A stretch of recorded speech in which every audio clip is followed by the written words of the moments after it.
Peace, family. It's your brother, Marc Lamont Hill. Today is a historic day. Today marks the day where Israel is being brought to the International Court of Justice for the charge of genocide.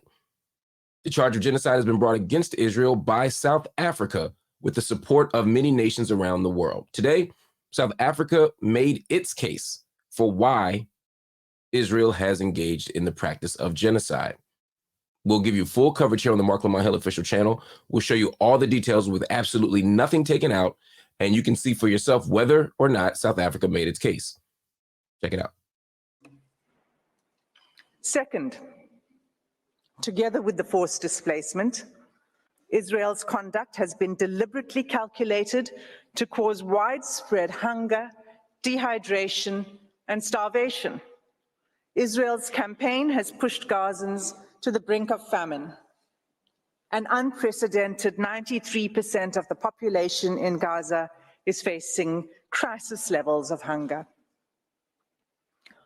Of all the people in the world currently suffering catastrophic hunger, more than 80% are in Gaza.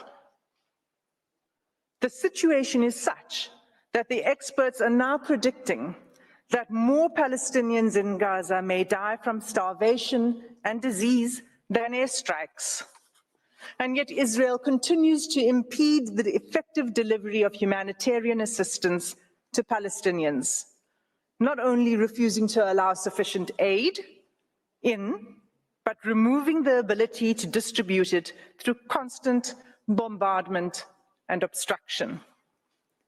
Just 3 days ago, on 8 January, a planned mission by UN agencies to deliver urgent medical supplies and vital fuel to a hospital and medical supply center was denied by Israeli authorities. This marked the 5th denial of a mission to the center since 26 December, leaving 5 hospitals in northern Gaza without access to life-saving medical supplies and equipment. Aid trucks that are allowed in are seized upon by the hungry. What is provided is simply not enough.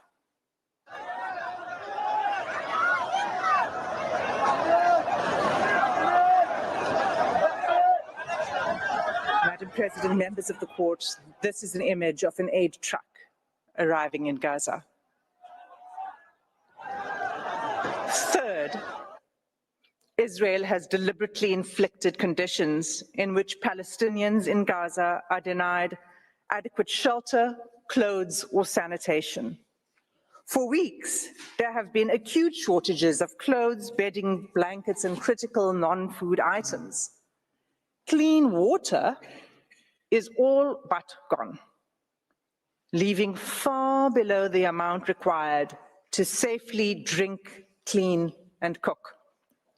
Accordingly, the WHO has stated that Gaza is experiencing soaring rates of infectious disease outbreaks. Cases of diarrhea in children under 5 years of age have increased 2,000% since hostilities began. When combined and left untreated, malnutrition and disease create a deadly cycle. The 4th genocidal act under Article 2B is Israel's military assault on Gaza's healthcare system, which renders life unsustainable. Even by 7 December, the UN Special Rapporteur on the right to health noted that the healthcare infrastructure in the Gaza Strip has been completely obliterated. Those wounded by Israel in Gaza are being deprived of life-saving medical care. Gaza's healthcare system, already crippled by years of blockade and prior attacks by Israel, is unable to cope with the sheer scale of the injuries. Finally, The UN Special Rapporteur on Violence Against Women and Girls has pointed to acts committed by Israel that would fall under the fourth category of genocidal acts in Article 2D of the Convention. On 22 November, she expressly warned the following: the reproductive violence inflicted by Israel on Palestinian women, newborn babies, infants, and children could be qualified as acts of genocide under Article 2 of the Genocide Convention, including imposing measures intended to prevent births within a group. Israel is blocking the delivery of life-saving aid, including essential medical kits for delivering babies, in circumstances where an estimated 180 women are giving birth in Gaza each day. Of these 180 women, the WHO warns that 15% are likely to experience pregnancy or birth-related complications and need additional medical care. That care is simply not available.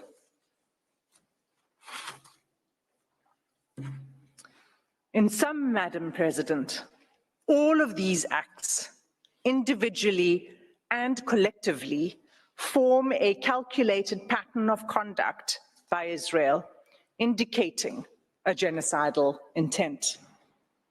This intent is evident from Israel's conduct in specially targeting Palestinians living in Gaza, using weaponry that causes large-scale homicidal destruction, as well as targeted sniping of civilians, designating safe zones for Palestinians to seek refuge, and then bombing these, depriving Palestinians in Gaza of basic needs: food, water, healthcare, fuel, sanitation, and communications, destroying social infrastructure, homes, schools, mosques, churches, hospitals, and killing, seriously injuring, and leaving large numbers of children orphaned. Genocides are never declared in advance, but this court has the benefit of the past 13 weeks of evidence that shows incontrovertibly a pattern of conduct and related intention that justifies a plausible claim of genocidal acts.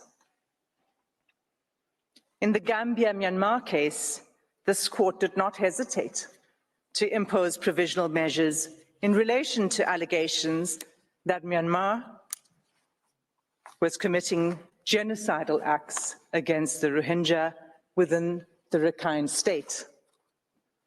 The facts before the court today are sadly even more stark, and like the Gambia-Myanmar case, deserve and demand this court's intervention.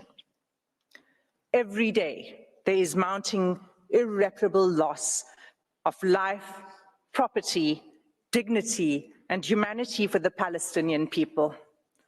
Our news feeds show graphic images of suffering that has become unbearable to watch. Nothing will stop the suffering except an order from this court.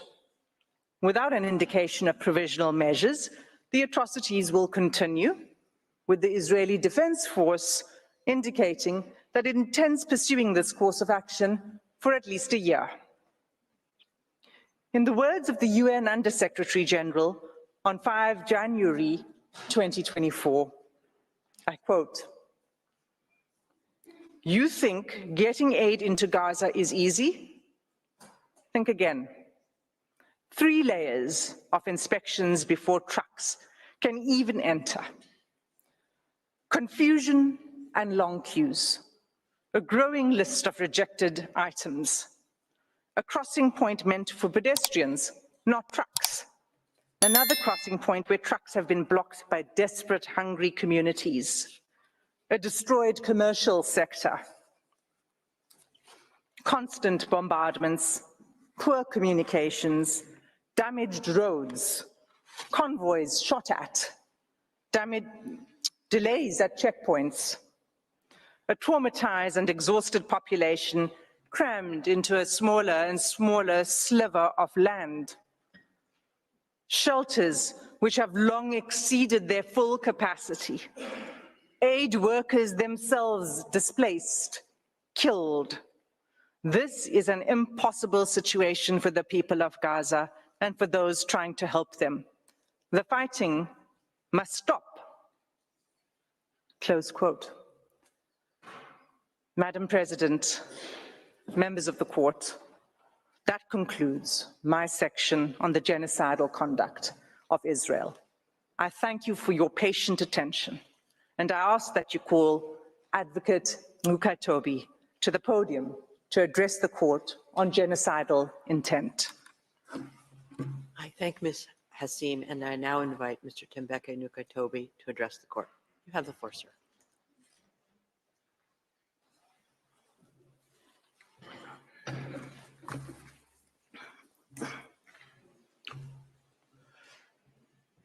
Madam President and distinguished members of the court, it is a privilege to appear before the court on behalf of South Africa. I will address Israel's genocidal intent. At this stage, the court is not required to determine that the only inference to be drawn from the available evidence is genocidal, to order provisional measures, as that is to decide the merits. Rather, the assessment of the existence of an intent to destroy could be made by the court only at the stage of the examination of the merits.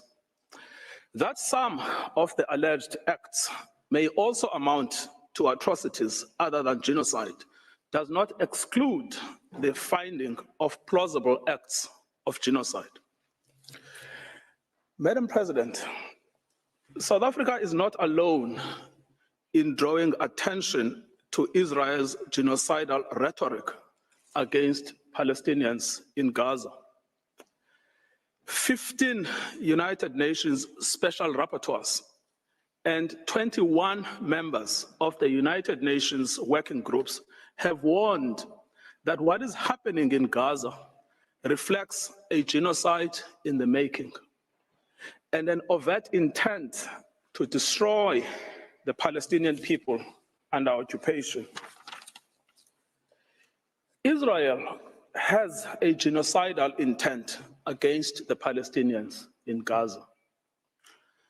That is evident from the way in which Israel's military attack is being conducted, which has been described by Ms. Hassim as C.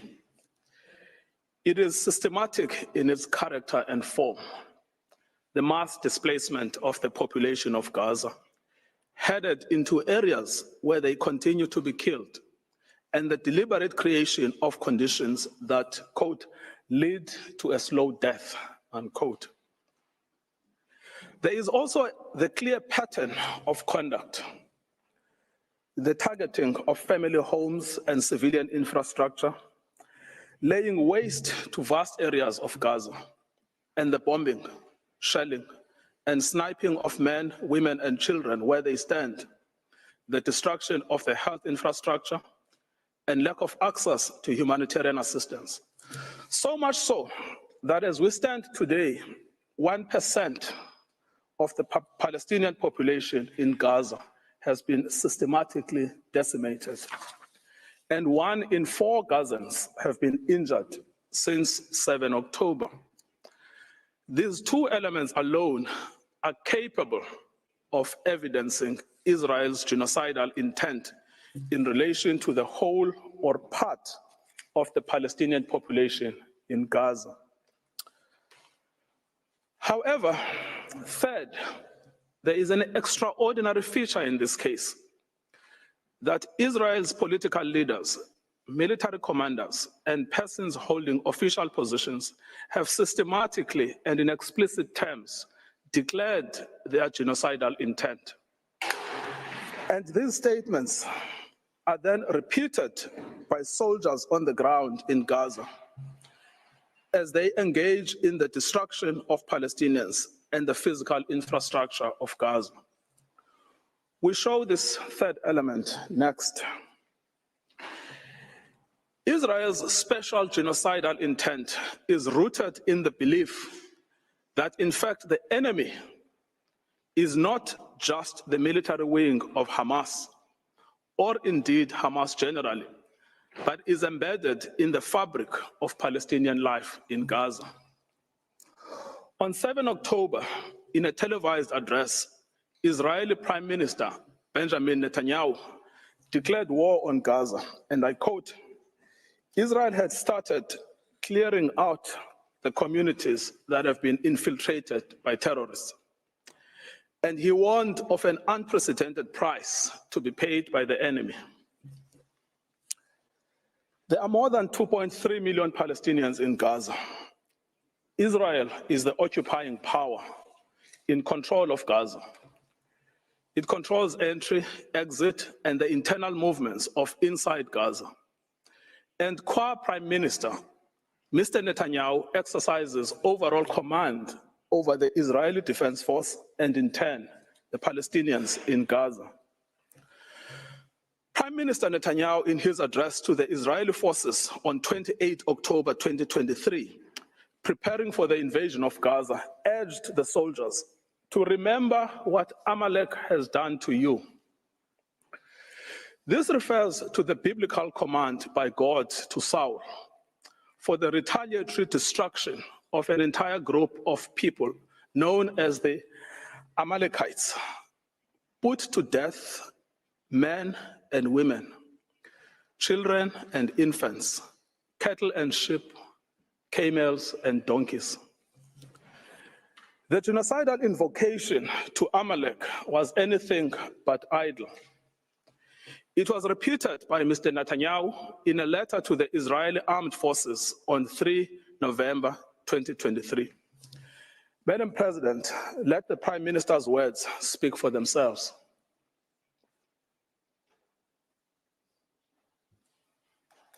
Has done to you, says our Holy Bible, and we do remember and we are fighting our brave troops and combatants who are now in Gaza or around Gaza. And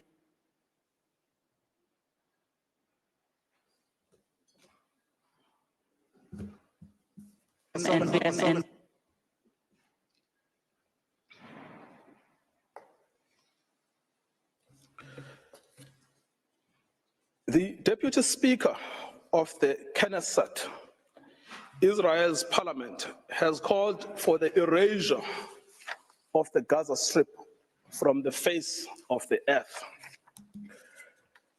The Defense Force agrees. On 9 October, the Defense Minister, Yoav Gallant, gave a situation update to the army, where he said that as Israel was imposing a complete siege on Gaza, there would be no electricity, no food, no water, no fuel. Everything would be closed because Israel is fighting human animals. Speaking to troops on the Gaza border, he instructed them that he has released all the restraints and that Gaza won't return to what it was before. We will eliminate everything. We will reach all places. Eliminate everything. Reach all places without any restraints. The theme of destruction of human animals was reiterated by an Israeli army coordinator of government activities in the territories on 9 October 2023, who, in an address to Hamas and the residents of Gaza, stated that Hamas has become ISIS and that the citizens of Gaza are celebrating instead of being horrified. He concluded that human animals are dealt with accordingly. Israel has imposed a total blockade on Gaza, no electricity, no water, just damage. You wanted hell, you will get hell. The language of systematic dehumanization is evident here. Human animals, both Hamas and civilians, are condemned. Within the Israeli cabinet, this is also a widely held view. The Minister of Energy and Infrastructure, Israel Katz, called for the denial of water and fuel, as this is what will happen to a people of children killers and slaughterers. This admits of no ambiguity. It means to create conditions of death of the Palestinian people in Gaza. To die a slow death because of starvation and dehydration, or to die quickly because of a bomb attack or snipers, but to die nevertheless. In fact, Heritage Minister Amichai Eliyahu said that Israel must find ways for Gazans that are more painful than death. It is no answer to say that neither are in command of the army. They are ministers in the Israeli government. They vote in the Knesset and are in a position to shape state policy. The intent to destroy Gaza has been nurtured at the highest levels of state, as President Isaac Herzog has joined the ranks of those signing bombs destined for Gaza. Having previously noted that the entire population in Gaza is responsible and that this rhetoric about civilians not aware, not involved is absolutely not true, we will fight until we break their backbone.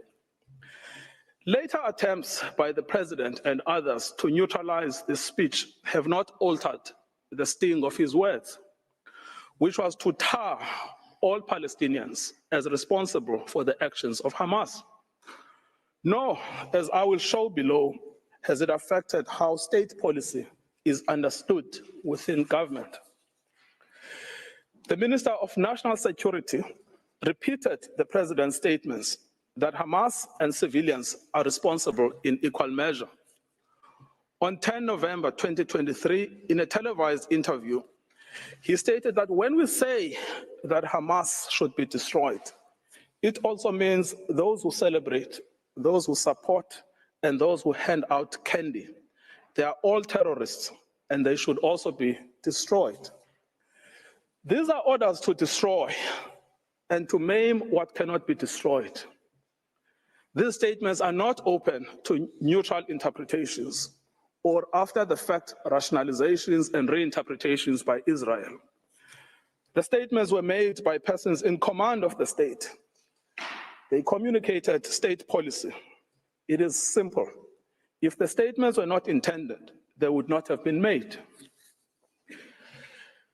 The genocidal intent behind these statements is not ambiguous to the Israeli soldiers on the ground.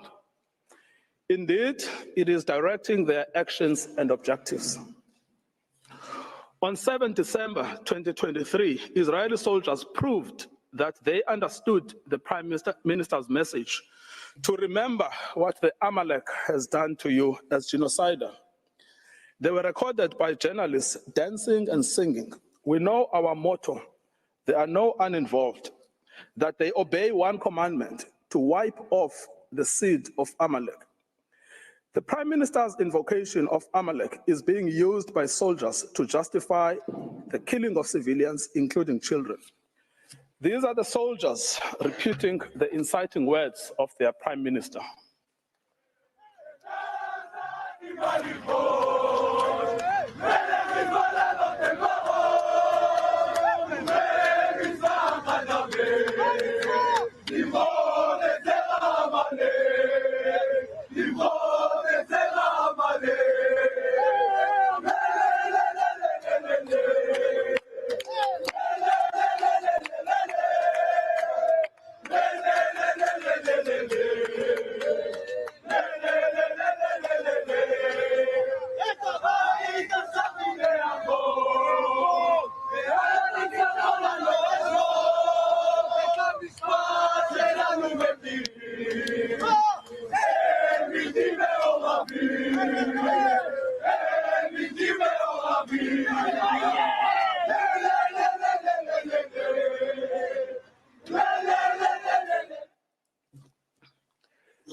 Israeli soldiers in Gaza were filmed dancing, chanting, and singing in November. May their village burn, may Gaza be erased. There is now a trend among the soldiers to film themselves committing atrocities against civilians in Gaza in a form of snuff video. One recorded himself detonating over 50 houses in Shujaiya. Other soldiers were recorded singing, "We will destroy all of Khan Yunis and this house. We will blow it up for you and for everything you do for us." These are the soldiers putting into effect their command.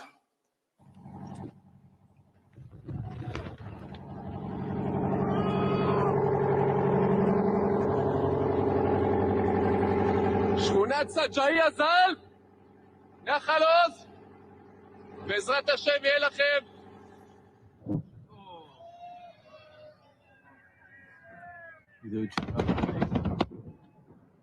חטיבה 828, אומרת סג'איה שלום.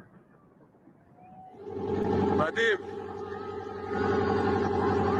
30 בתים, גדוד 749.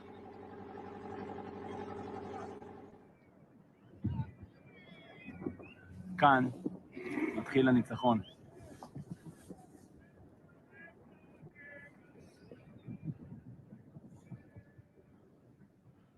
עם ישראל חי.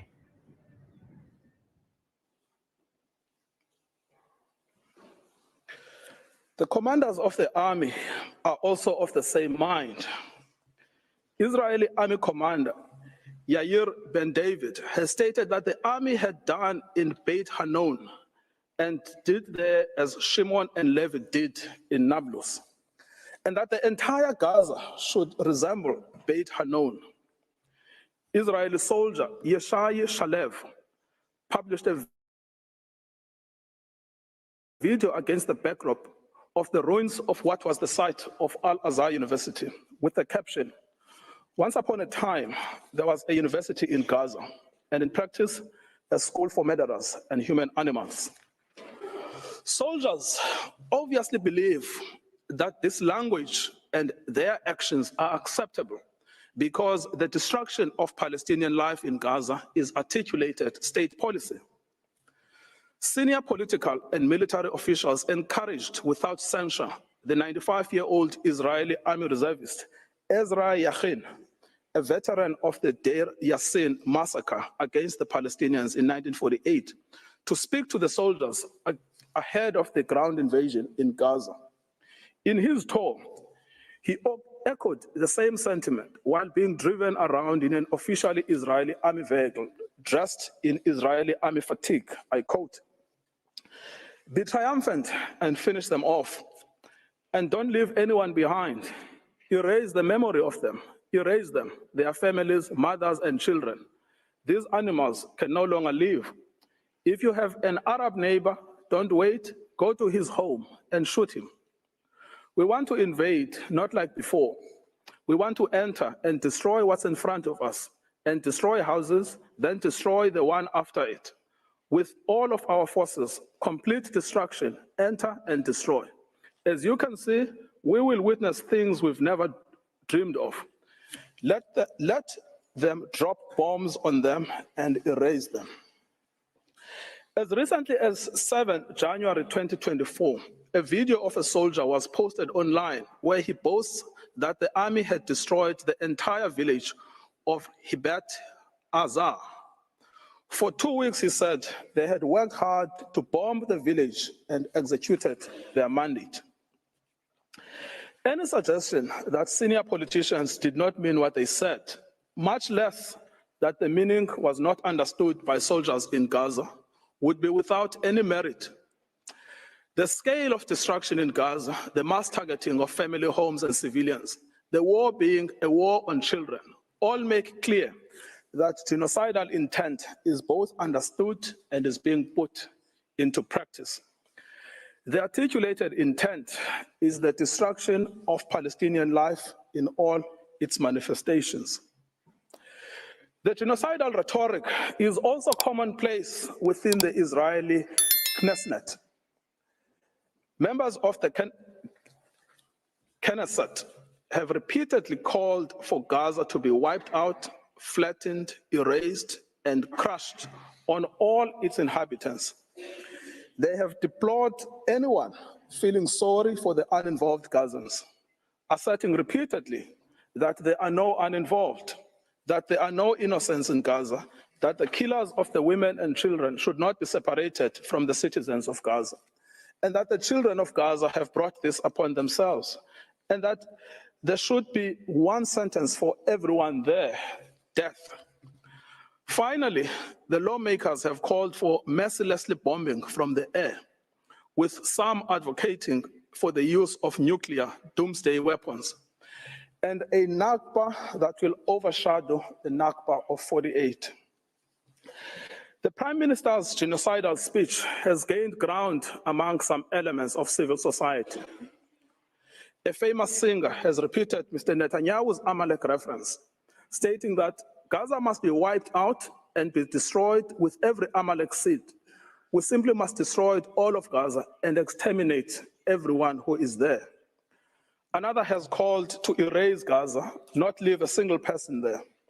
Journalists and commentators have announced that the woman is an enemy, the baby is an enemy, the pregnant woman is an enemy, that it is necessary to turn the strip into a slaughterhouse, to demolish every house our soldiers come across, exterminate everyone. The intentional failure of the government of Israel to condemn, prevent, and punish such genocidal incitement constitutes in itself a grave violation of the Genocide Convention. We should recall, Madam President, that in Article 1 of the Convention, Israel confirmed that genocide, whether committed in time of peace or in time of war, is a crime under international law. And it undertook to prevent and to punish it as such. This failure to prevent, condemn, and punish such speech by the government has served to normalize genocidal rhetoric and extreme danger for Palestinians within Israeli society. As MK Moshe Sada from the Likud party has said, the government's own attorneys share his views that Palestinians in Gaza must be destroyed. I quote, "You go anywhere and they tell you to destroy them. In the kibbutz, they tell you to destroy them. My friends at the state attorney's office who fought with me on political issues in debate said to me, it is clear that we need to destroy all Gazans. Destroy all Gazans." Israel is aware of its destruction of Palestinian life and infrastructure.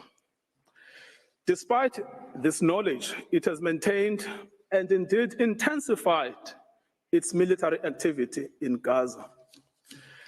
As to full awareness, in the week after 7 October, NGOs and the United Nations warned of an unprecedented humanitarian crisis in Gaza.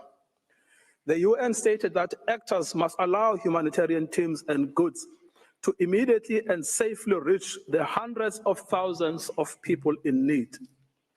So right from the beginning, Israel knew that it was depriving water, food, electricity, and essentials for survival. It said so. Everything is closed.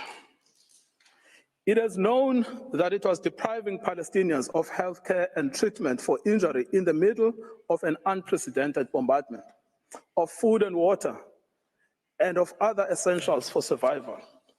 This prompted the World Health Organization to say, we are on our knees asking for sustained, scaled up, protected humanitarian operations, appealing to all those in a situation to make a decision or influence decision makers to give us the humanitarian space to address this human catastrophe. Despite this knowledge, Israel continues to target infrastructure essential for survival: water and sanitation infrastructure, solar panels, bakeries, mills, crops. It bombs hospitals, decimating the healthcare system. It targets aid workers and the infrastructure of the United Nations. It is because of the policy of Israel that Gaza has become a place of death and despair. In conclusion, Madam President, many propagators of grave atrocities have protested that they were misunderstood, that they did not mean what they said, and that their own words were taken out of context. What state would admit to a genocidal intent? Yet, the distinctive feature of this case has not been the silence as such, but the reiteration and repetition of genocidal speech throughout every sphere of state in Israel. We remind the court of the identity and authority of the genocidal inciters: the Prime Minister, the President, the Minister of Defense, the Minister of National Security, the Minister of Energy and Infrastructure, members of the Knesset, senior army officials, and foot soldiers. Genocidal utterances are therefore not out in the fringes. They are embodied in state policy. The intent to destroy is plainly understood by soldiers on the ground. It is also fully understood by some within the Israeli society, with the government facing criticism for allowing in any aid to Gaza on the basis that it is recanting on its promise to starve Palestinians. Any suggestion that Israeli officials did not mean what they said or were not fully understood by soldiers and civilians alike to mean what they said should be rejected by this court. The evidence of genocidal intent is not only chilling, it is also overwhelming and incontrovertible. Madam President, it is now my honor to request you to call Mr. John Dugard on the subject of jurisdiction. I thank Mr. Ngukai Toby, and I now invite Professor John Dugard to take the floor. You have the floor, Professor.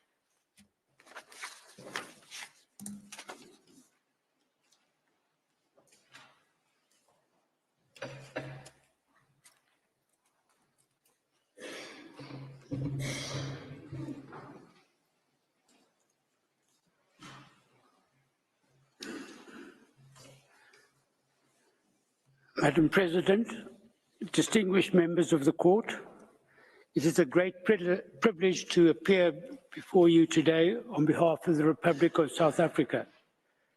In my speech, I will address the question of jurisdiction. The people of South Africa and of Israel both have a history of suffering.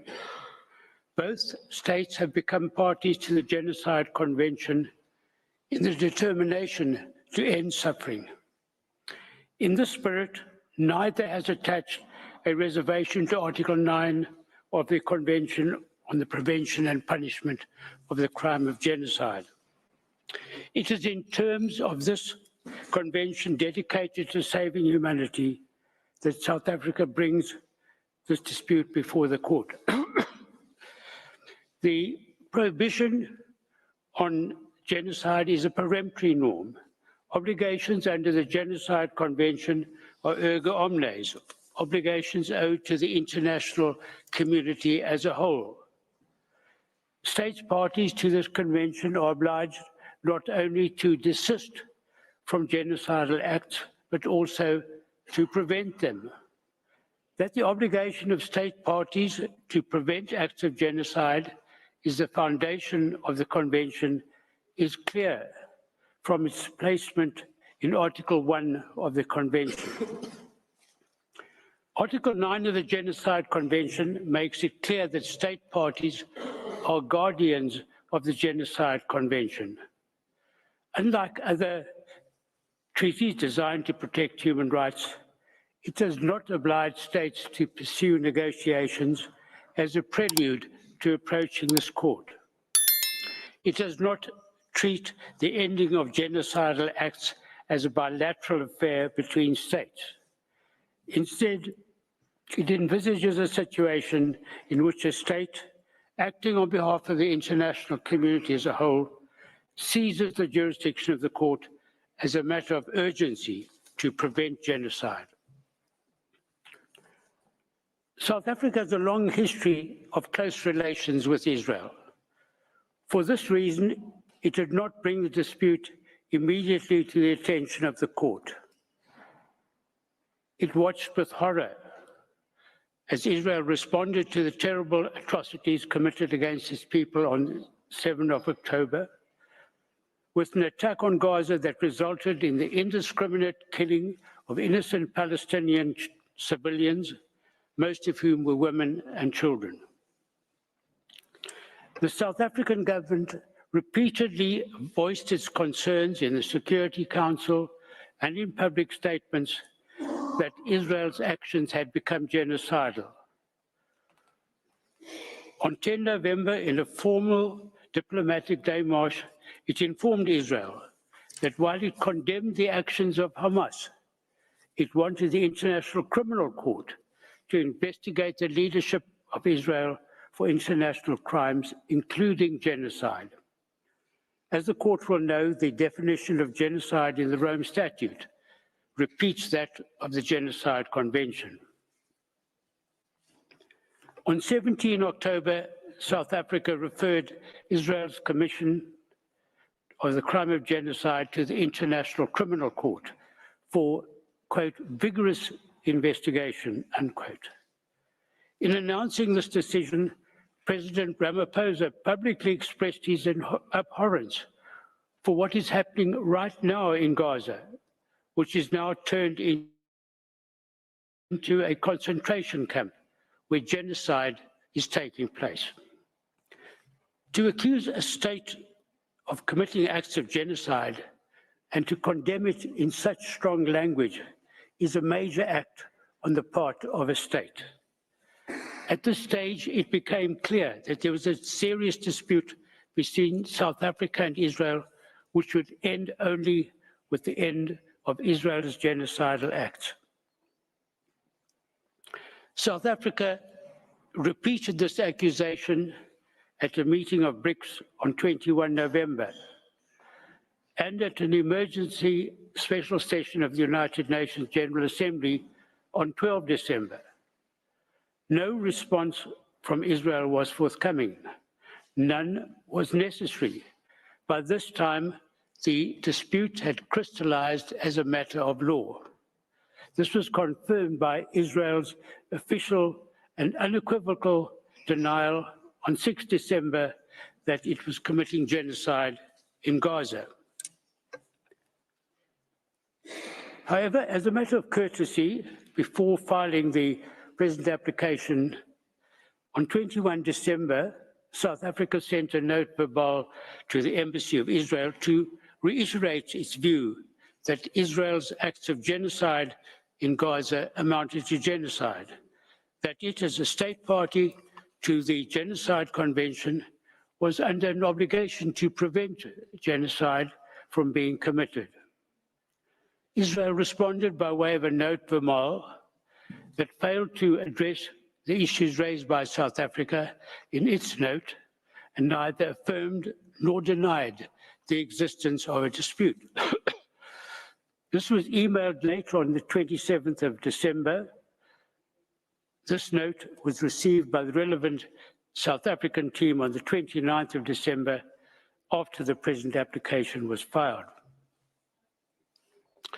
On 4 January, South Africa replied to this note verbal, highlighting Israel's failure to prevent any response to the matters raised by South Africa over the previous months, as reiterated in its note verbal. South Africa made it clear that given Israel's ongoing conduct against Palestinians in Gaza, the dispute referred to in its note verbal of 21 December remained unresolved and was plainly not capable of resolution by way of a bilateral meeting. Nevertheless, South Africa proposed a meeting on 5 January, again out of courtesy. Israel responded to this note verbal by proposing that we reconnect to coordinate a meeting at the earliest opportunity after the close of hearings in the present case. To this, South Africa understandably replied that such a meeting would serve no purpose. Madam President, these notes verbal are all to be found in the judge's folder. The existence of a dispute is a matter to be determined by an objective determination of the facts as they existed at the time of the filing of the application.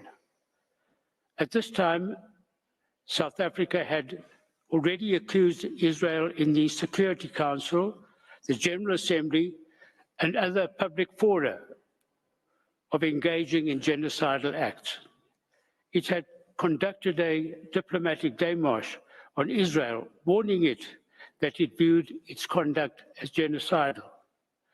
It had requested the International Criminal Court to vigorously investigate crimes under the Genocide Convention committed by Israel in the Gaza Strip, and it accused Israel inter alia of the deliberate targeting of civilians, intentionally causing starvation and impeding relief supplies. It had accused Israel leaders of expressing, quote, the intent of committing genocide. Israel had flatly denied South Africa's accusations. Despite these harsh accusations, Israel has persisted in its genocidal acts against the population of Gaza. What more evidence could be required to it? It is precisely because of a situation of this kind, affecting the international community as a whole, that Article 9 of the Genocide Convention does not require negotiations as a precondition to seizing the jurisdiction of the court. Certainly, a respondent state cannot prevent a referral to the court by claiming that there is no dispute and that it wants discussions on this matter when the existence of the dispute is clear. For a state to insist on a time frame for negotiations would simply be a license to commit genocide and would run counter to the object and purpose of the Genocide Convention. Madam President, the question of the crystallization of a dispute has been addressed by this court in preliminary objections at the merit stage where the burden of proof is higher. Although the court has generally adopted a flexible approach to the subject, it has laid down a number of tests for the existence of a dispute. First, it must be shown that the claim of one party is positively opposed by the other. Second, the date for determining the existence of the dispute is the date of the application, but subsequent conduct may be considered. 3, whether the dispute exists must be determined by an objective determination of the facts. And 4, a dispute exists when it is demonstrated on the basis of the evidence that the respondent was aware or could not have been unaware that its views were positively opposed.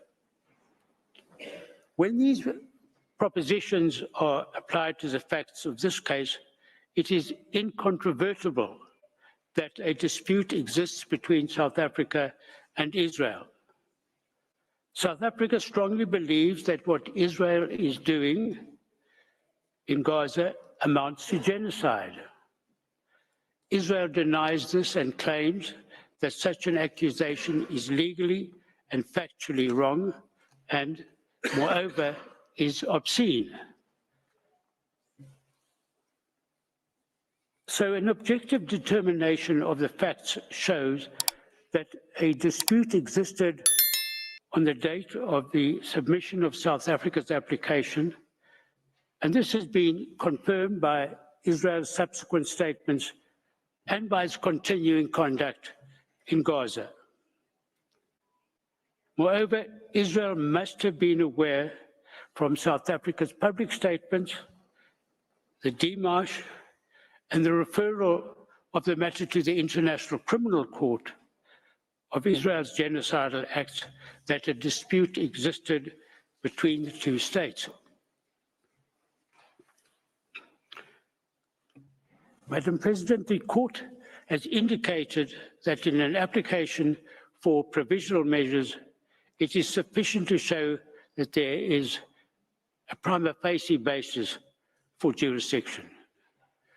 It is submitted that South Africa has convincingly established the existence of a dispute between it and Israel over the fulfillment of the latter's obligations under the Genocide Convention.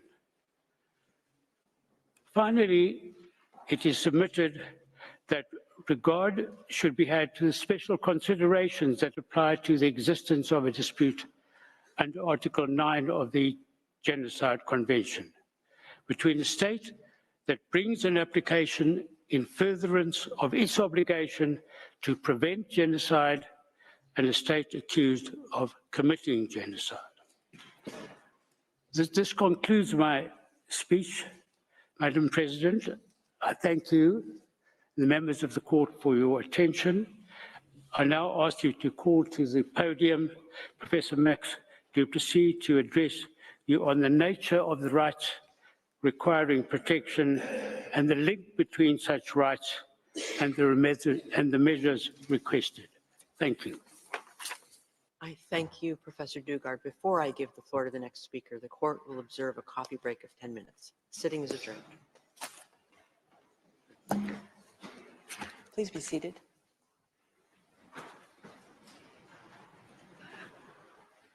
The sitting is resumed. I now give the floor to Professor Max du Plessis. You have the floor, Professor.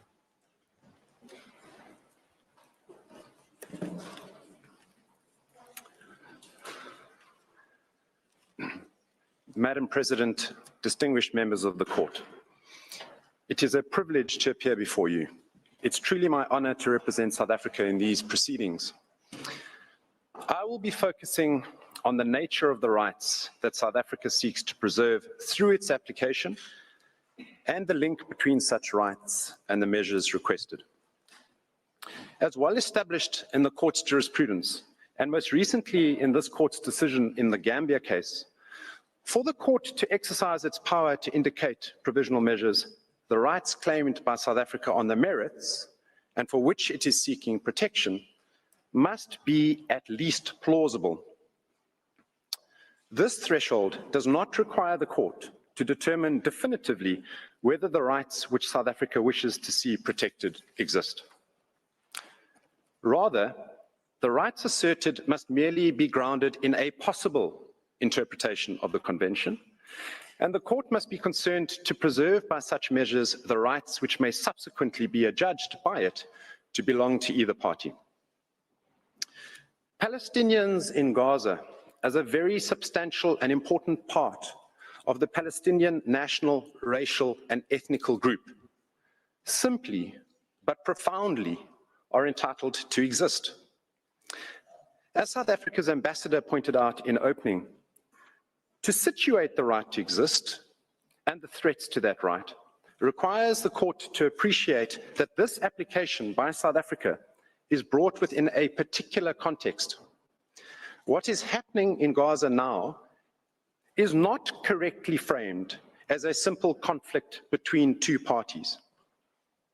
It entails instead destructive acts perpetrated by an occupying power, Israel, that has subjected the Palestinian people to an oppressive and prolonged violation of their right to self-determination for more than half a century. And those violations occur in a world where Israel, for years, has regarded itself as beyond and above the law. As the UN Special Rapporteur on the occupied Palestinian territories explained in 2022, and I quote, "The occupation by Israel has been conducted in profound defiance of international law and hundreds of United Nations resolutions with scant pushback from the international community." That context is important, as South Africa made clear in its application. Where the international community has failed Palestinians for so long, and despite Israel's willful defiance of Palestinians' rights, South Africa turns to this court, seeking to protect the core rights of Palestinians in Gaza, to be protected from acts of genocide, attempted genocide, direct and public incitement to genocide, and complicity in and conspiracy to commit genocide. As the court knows, the convention prohibits the destruction of a group or part of that group, including through killing, causing serious bodily and mental harm, and inflicting conditions of life calculated to bring about the group's physical destruction. Through these core rights, the convention further protects the rights of its members to life and physical and mental integrity. Palestinians in Gaza, women, men, children, because of their membership in a group, are protected by the convention, as is the group itself. And the core rights are violated and threatened by a remarkable set of facts outlined by my colleagues and set out in detail in South Africa's application with supporting evidence. In the speeches to this court today, South Africa has chosen, as you've heard, to avoid the showing of graphic videos and photos. It has decided against turning this court into a theatre for spectacle. It knows, as well as your excellencies, the temptation for both sides in a dispute to parade pictures to shock. But South Africa's application in this court today is built on a foundation of clear legal rights, not images. The detailed material before the court is marshaled to show a case for provisional measures based firmly on this court's prior decisions, and South Africa advances its case on the basis that Palestinians' rights are equally as worthy of protection on the unprecedented evidence before you as those of the victim groups that this honourable court has previously protected by its issuance of provisional measures in the past.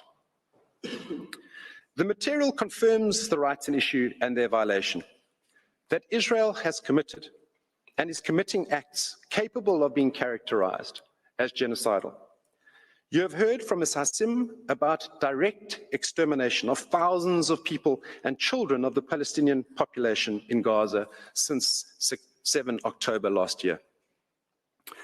And South Africa and the world together stand witness to the forced evacuation of over 85% of the population of Gaza from their homes, and the herding of them into ever smaller areas without adequate shelter or medical care to be attacked, killed, and harmed. So, the rights are immediately and urgently in need of protection because of the ongoing denial by Israel of the conditions necessary for life. It is difficult, with respect, to think of a clearer or more abundantly urgent case. Arif Hussain, the chief economist at the United Nations World Food Programme, chillingly warned a week ago, on the 3rd of January, and I quote, "I've been doing this," he said, "for the past 2 decades, and I've been to all kinds of conflicts and all kinds of crises. And for me, the situation in Gaza, is unprecedented because of, 1, the magnitude, the scale, the entire population of a particular place. 2nd, the severity. And 3rd, the speed at which this is happening, at which this has unfolded, is unprecedented." He concluded, "In my life, I've never seen anything like this in terms of severity, in terms of scale, and then in terms of speed." Madam President, esteemed judges, the core rights on the evidence provided by South Africa in its application are demonstrably being violated. Multiple further statements by UN bodies and experts, as well as various expert human rights organizations and institutions and states, all of which is set out in South Africa's application, confirm as much. They collectively have considered the acts committed by Israel to be genocidal, or at the very least warned that the Palestinian people are at risk of genocide. Since the application was initiated, further states, 13 to date, including the Arab League and the Organization of Islamic Cooperation, representing 57 states, as well as other experts, have expressed their support for the case, thereby underlining the plausibility of South Africa's claim for provisional measures. For the purposes of the indication of provisional measures, the rights asserted by South Africa under the Genocide Convention and their protection corresponds with the very object and purpose of the Convention. Based on the materials before the court, the acts by Israel complained of are capable of being characterized as at least plausibly genocidal. As Mr. Nkatobi has explicated, the evidence of the specific genocidal intent is clear from the statements by Israeli government officials and soldiers towards Palestinians in Gaza, and which may be characterized as at the very least plausibly genocidal. This at least plausible genocidal intent can also be deduced from the pattern of conduct against Palestinians in Gaza. It is also, again at the very least, plausible that Israel has failed to prevent or to punish genocide, conspiracy to commit genocide, direct and public incitement to genocide, attempted genocide, and complicity in genocide. And it is further plausible that South Africa has an obligation to prevent genocide, including by taking all reasonable measures within its powers to influence effectively the actions of persons perpetrating and likely to commit genocide or engaging in direct or public incitement to genocide. So let me be clear. South Africa's obligation is motivated by the need to protect Palestinians in Gaza and their absolute rights not to be subjected to genocidal acts. Notwithstanding the incontestably serious nature of the allegations against Israel, the court should not be required, before granting provisional measures, to ascertain whether the existence of a genocidal intent is the only plausible inference to be drawn from the material before it. That would amount to the court making a determination on the merits. Moreover, South Africa has stressed that any motive or effort by Israel to destroy Hamas does not preclude genocidal intent by Israel towards the whole or part of the Palestinian people in Gaza. Evidence of other motives explaining its conduct as a perpetrator will not save Israel from a finding that it also possessed the requisite genocidal intent. And because of a fundamental feature of genocide, namely that the prohibitions on genocide and associated offenses are jus cogens in nature, they are subject, therefore, to no exceptional qualification. They are absolute in nature, in times of war and peace, always and everywhere. Furthermore, the fact that the alleged acts may also be characterized as crimes other than genocide should not exclude the plausible inference of the existence of genocidal intent. As the UN Secretary General has stated, the prevention of genocide is intrinsically connected to preventing crimes against humanity and war crimes, as these crimes tend to occur concurrently in the same situation rather than as isolated events. Consequently, he said, initiatives aimed at preventing one of the crimes will in most circumstances also cover the others.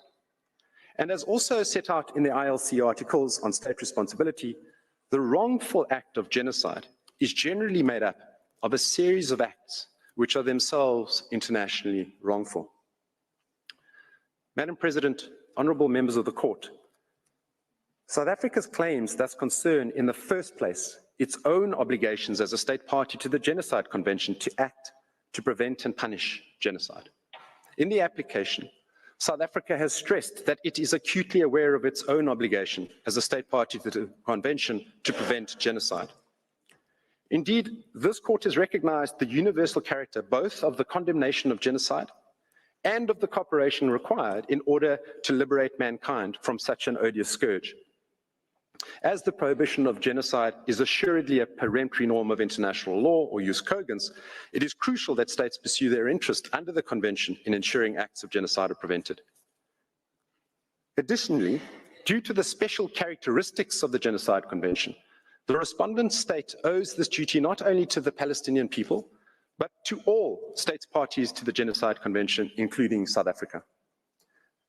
This has been emphasized repeatedly by this court and most recently in the Gambia case, where the court held, and I quote, "All the states parties to the Genocide Convention have a common interest to ensure that acts of genocide are prevented, and that if they occur, their authors do not enjoy impunity. That common interest," said the court, "implies that the obligations in question are owed by any state party to all the other states parties to the convention." Similarly, the court has reiterated that in such a convention, the contracting states do not have any interests of their own. They merely have, one and all, a common interest, namely the accomplishment of those high purposes which are the raison d'etre of the convention. Accordingly, any state party to the Genocide Convention, and not only a specially affected state, may invoke the responsibility of another state party with a view to ascertaining the alleged failure to comply with its obligations, erga omnes partes, and to bring that failure to an end. That means that South Africa is asserting both a collective and an individual right. It is thus beyond doubt that South Africa is entitled to invoke the responsibility of Israel under the Genocide Convention.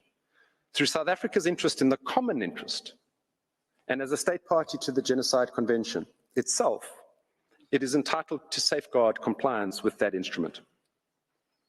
As has been explained, the events unfolding in Gaza at the hands of the Israeli forces are frighteningly unprecedented. Yet what this court is being asked to do in these proceedings, interdicting genocidal acts on an interim basis, is sadly by no means novel. In relation to genocide, the court has indicated provisional measures in analogous circumstances to these in the Gambia case, where, as here, the state sought provisional measures on the basis of the erga omnes right that the Genocide Convention be complied with. Also, in respect of genocide, the court did the same in the Bosnia and Ukraine cases. And most recently, this court further accepted the erga omnes character of parties' rights in relation to the Torture Convention. So South Africa respectfully contends that in this case, the rights of the Palestinians in Gaza are no less worthy of this court's considerable protective power under Article 41 to issue provisional measures. This court cannot but find, as it did in the Gambia case, where this court held that there is a correlation between the rights of members of groups protected under the Genocide Convention, the obligations incumbent on states parties thereto, and the right of any state party to seek compliance therewith by another state party. South Africa's request therefore complies with Article 41 of this court statute and engages the power of this court to preserve by such measures the rights which may subsequently be adjudged by it to belong to either party. South Africa requests this court to discharge that critical protective power, and South Africa does so by virtue of its own clear right and solemn obligations held towards the international community as a whole. For the court to indicate one or more provisional measures, there must also be a link between the rights, the protection of which is sought, and the provisional measure being requested. Such a link manifestly exists, we say, between the rights claimed by South Africa in its application and the provisional measures requested, which are directly linked to the rights which form the subject matter of the dispute. The provisional measures sought therefore ensure the protection of rights which might ultimately form the basis of a judgment in the exercise of the court's jurisdiction in due course. The rights at stake in these proceedings are certainly at least plausible, grounded in a possible interpretation of the Convention, and as the Convention imposes on parties the obligation to prevent and punish genocide under Article 1, and in doing so, intends to protect groups and parts of groups from genocide. The Convention was designed to protect both states, parties, and human groups. When acts in breach of the Convention are perpetrated, it is the fundamental rights of people and the relevant group that are violated. Those fundamental rights of Palestinians in Gaza would be the subject of any judgment by this court on the merits.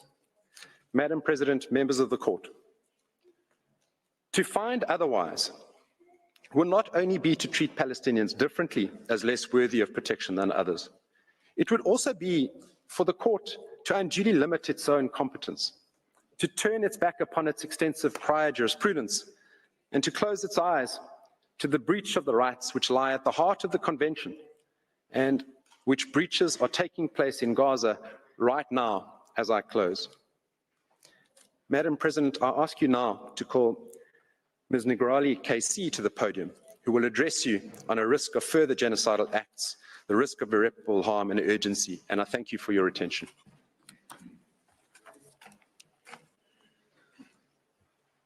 I thank Professor du Plessis, and I now invite Ms.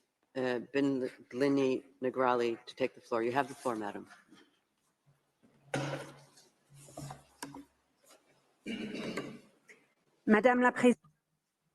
Madam President, members of the court, it is a great honor for me to appear before the court once again. It is also both a privilege and a weighty responsibility for me to represent South Africa in this case of such severe gravity. It is my task to examine the urgency and the risk of irreparable harm to the rights claimed, the final two conditions to be met for the court to indicate provisional measures. Before that, I should like to address South Africa's sincere apologies to the Francophone members of the court for not having made any of its submissions in French. South Africa would ask you not to regard this as a lack of courtesy on its part. If you will allow, I shall now continue my pleadings in English. Madam President, members of the court, there is an urgent need for provisional measures to protect Palestinians in Gaza from the irreparable prejudice caused by Israel's violations of the Genocide Convention.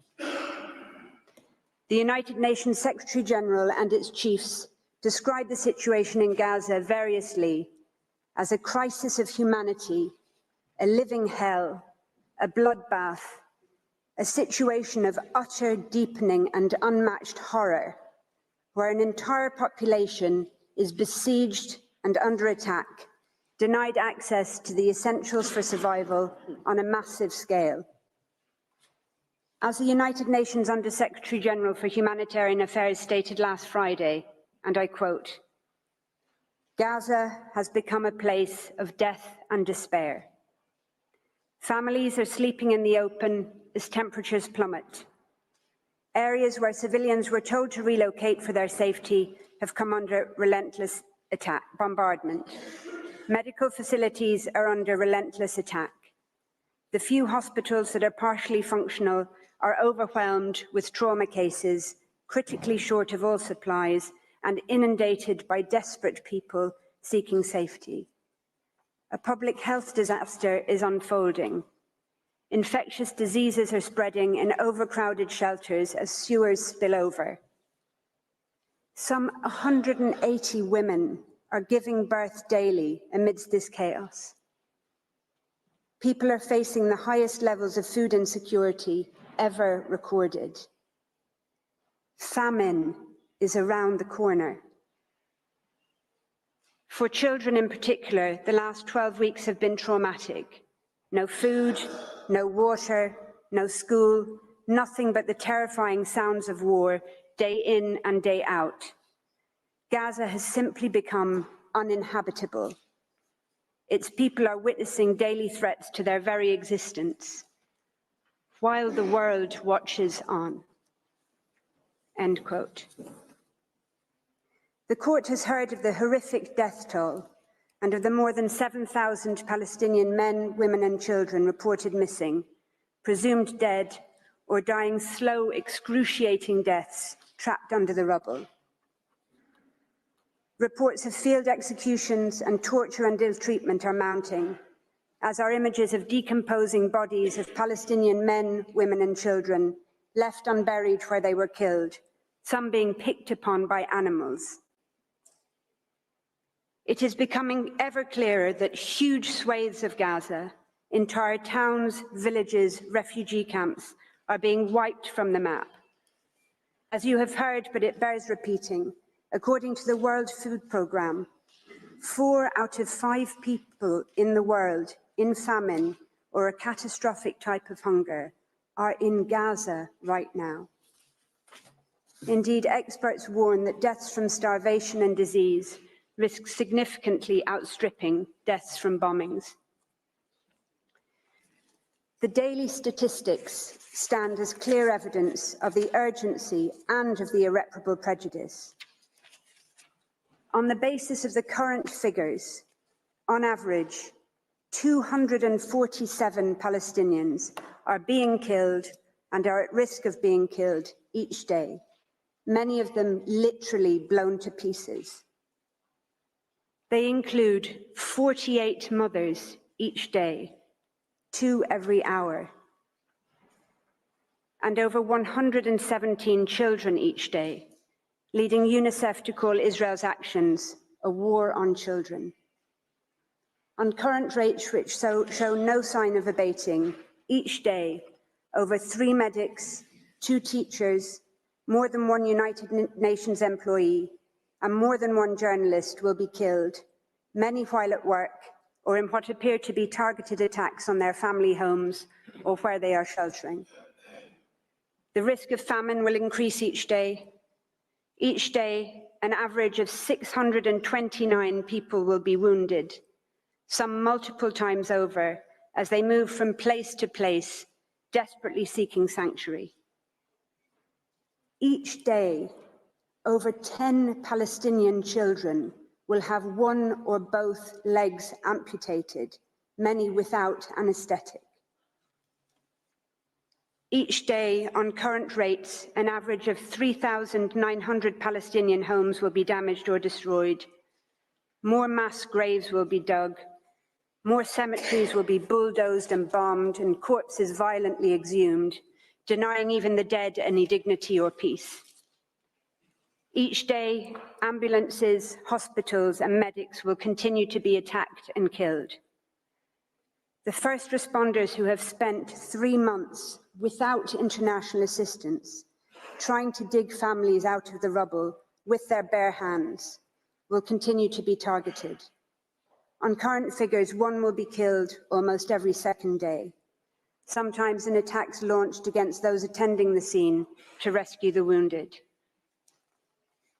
Each day, yet more desperate people will be forced to relocate from where they are sheltering or will be bombed in places where they have been told to evacuate to. Entire multi-generational families will be obliterated. And yet more Palestinian children will become WCNSF,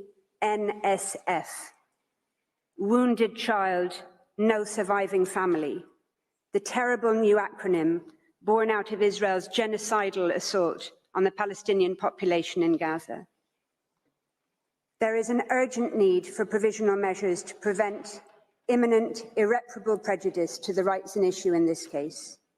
There could not be a clearer or more compelling case.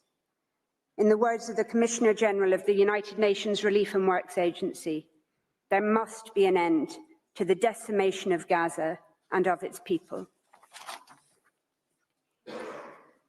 Turning to the court's case law, as the court has recently reaffirmed, and I quote, "The condition of urgency is met when acts susceptible of causing irreparable prejudice can occur at any moment before the court makes a final decision on the case," end quote.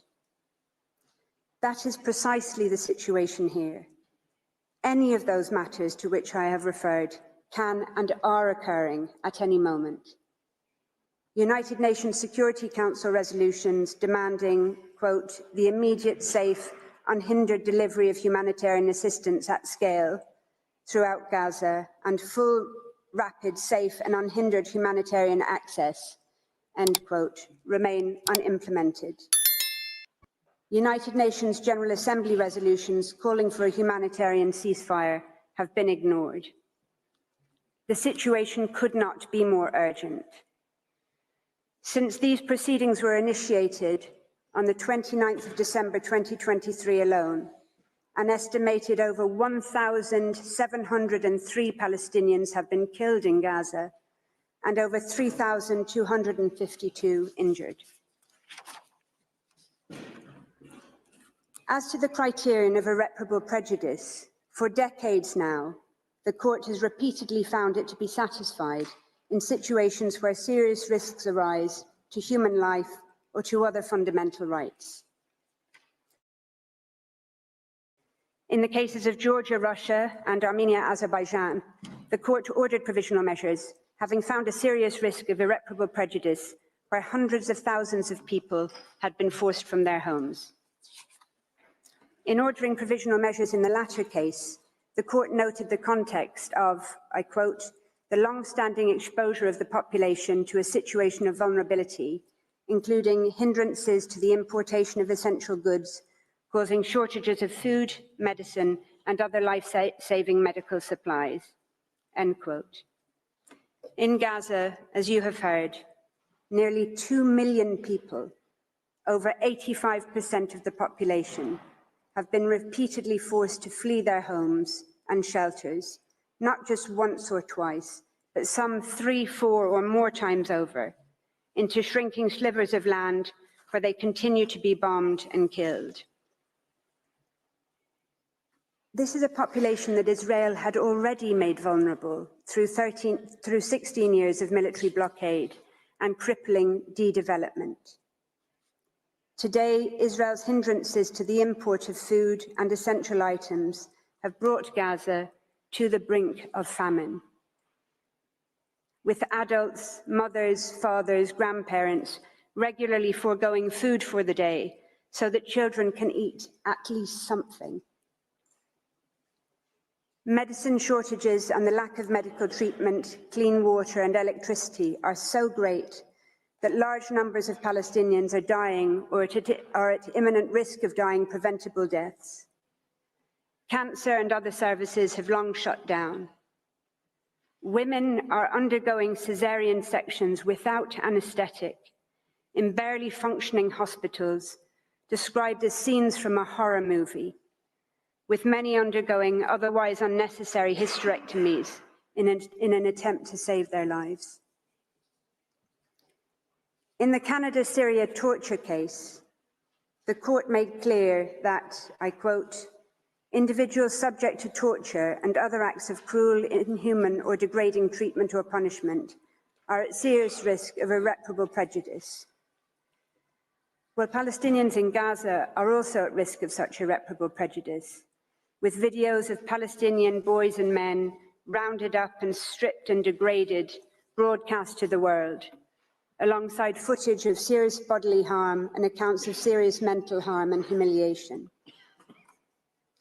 In Qatar, United Arab Emirates, the court considered provisional measures to be justified, having regard to the risk of irreparable prejudice deriving from factors such as people being forced to leave their places of residence without the possibility of return, the psychological distress of temporary or potentially ongoing separation from their families, and the harm associated with students being prevented from taking their exams. If provisional measures were justified there, how could they not be in Gaza, where countless families have been separated, with some family members evacuating under Israeli military orders and others staying behind at extreme risk to care for the wounded, infirm, and the elderly, where husbands, fathers, and sons are being rounded up and separated from their families, taken to unknown locations for indeterminate periods of time. In the Qatar case, the court issued a provisional order where harm to approximately 150 students was an issue. In Gaza, 625,000 school children have not attended school for 3 months. with the United Nations Security Council expressing deep concern, I quote, that the disruption of access to education has a dramatic impact on children and that conflict has lifelong effects on their physical and mental health. Almost 90,000 Palestinian university students cannot attend at university in Gaza. Over 60% of schools, almost all universities, and countless bookshops and libraries have been damaged or destroyed, and hundreds of teachers and academics have been killed, including deans of universities and leading Palestinian scholars, obliterating the very prospects for the future education of Gaza's children and young people. Notably, the court has found provisional measures to be justified in all three cases where they were previously sought in relation to violations of the Genocide Convention. It did so in Bosnia and Serbia in 1993, finding on the basis of evidence that was certainly no more compelling than that presently before the court, that it was sufficient to determine that there was, and I quote, a grave risk of acts of genocide being committed. The court found provisional measures to be justified in the Gambia-Myanmar case on the basis of a risk of irreparable prejudice to the Rohingya, subject to, quote, mass killings as well as beatings, the destruction of villages and homes, denial of access to food, shelter, and other essentials of life. More recently, in indicating provisional measures in Ukraine-Russia, the court considered that Russia's military activities had, quote, resulted in numerous civilian deaths and injuries and caused significant material damage, including the destruction of buildings and infrastructure, end quote, giving rise to a risk of irreparable prejudice. The court had regard to the fact that, quote, attacks are ongoing and are creating increasingly difficult living conditions for the civilian population, end quote, which it considered to be extremely vulnerable.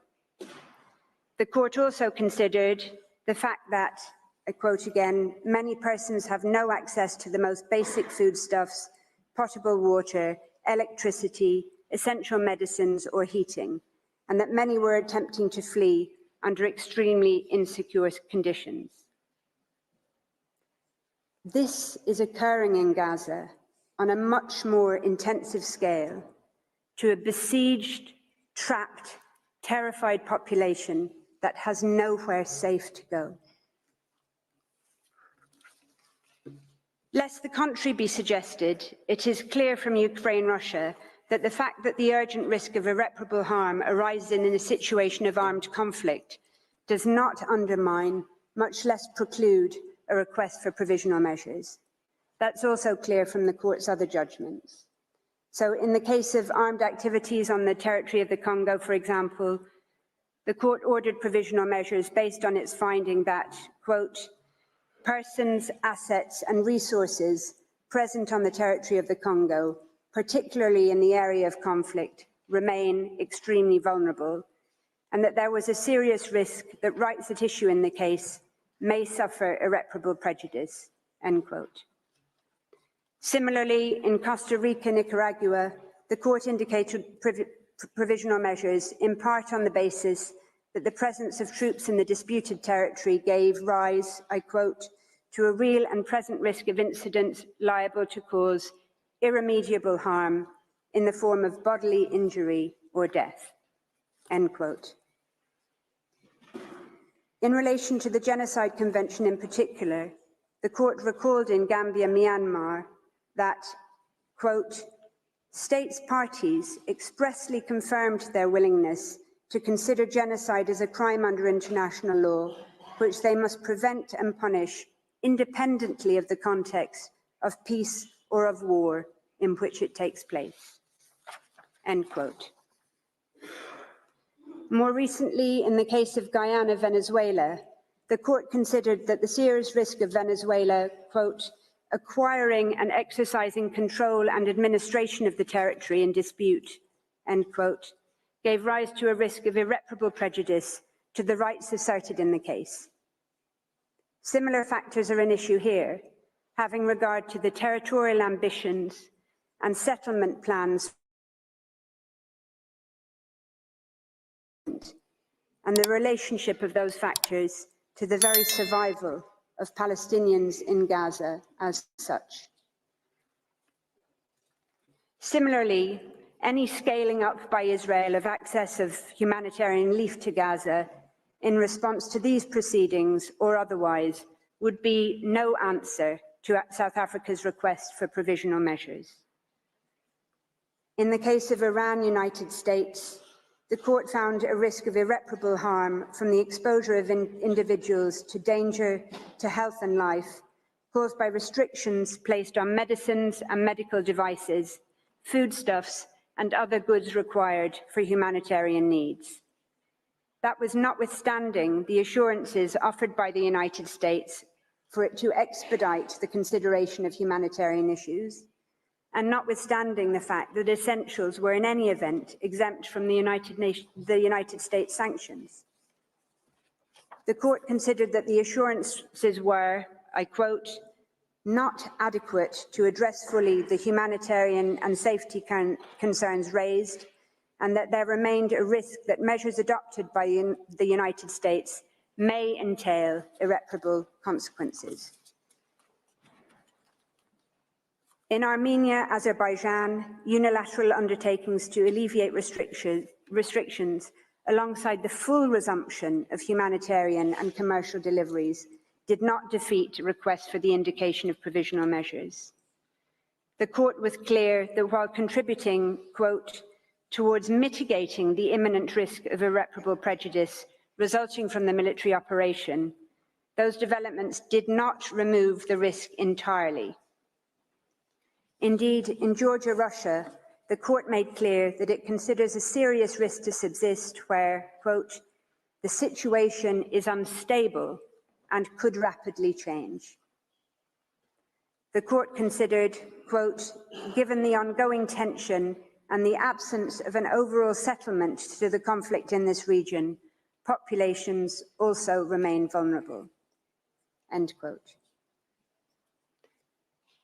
Israel continues to deny that it is responsible for the humanitarian crisis it has created, even as Gaza starves. The aid it has belatedly begun to allow in is wholly inadequate and does not come anywhere close to the average 500 trucks being permitted daily before October 2023, even under the blockade. Any unilateral undertakings Israel might seek to give about future aid would not remove the risk of irreparable prejudice, not least considering Israel's past and current conduct towards the Palestinian people, including the 16 years of brutal siege on Gaza. In any event, as the United Nations Secretary General has made absolutely clear, it is a mistake to measure, quote, the effectiveness of the humanitarian operation in Gaza based on the number of trucks allowed in. As he stressed, I quote, the real problem is that the way Israel is conducting this offensive means that the conditions for the effective delivery of humanitarian aid no longer exist. That would require security, staff who can work in safety, logistical capacity, and the resumption of commercial activity. It requires electricity and steady communications. All of these remain absent, end quote. Indeed, only shortly after Israel opened the Kerem Shalom crossing to goods in late December 2023, it was struck in a drone attack, killing 5 Palestinians and leading to another temporary closure. Nowhere and nobody is safe. As the United Nations Secretary General and all its chiefs have made clear, without a halt to Israel's military operations, crossings, aid convoys, and humanitarian workers, like everyone and everything else in Gaza, remain at imminent risk of further irreparable prejudice. An unprecedented 148 United Nations staff have been killed to date. Without a halt to Israel's military activity in Gaza, there will be no end to the extreme situation facing Palestinian civilians. Madam President, members of the Court, if the indication of provisional measures was justified on the facts in those cases I have cited, how could it not be here, in a situation of much greater severity, where the imminent risk of irreparable harm is so much greater? How could they not be justified in a situation that humanitarian veterans from crises spanning as far back as the killing fields of Cambodia, people who, in the words of the United Nations Secretary General, have seen everything, if they say it is so utterly unprecedented that they are out of words to describe it?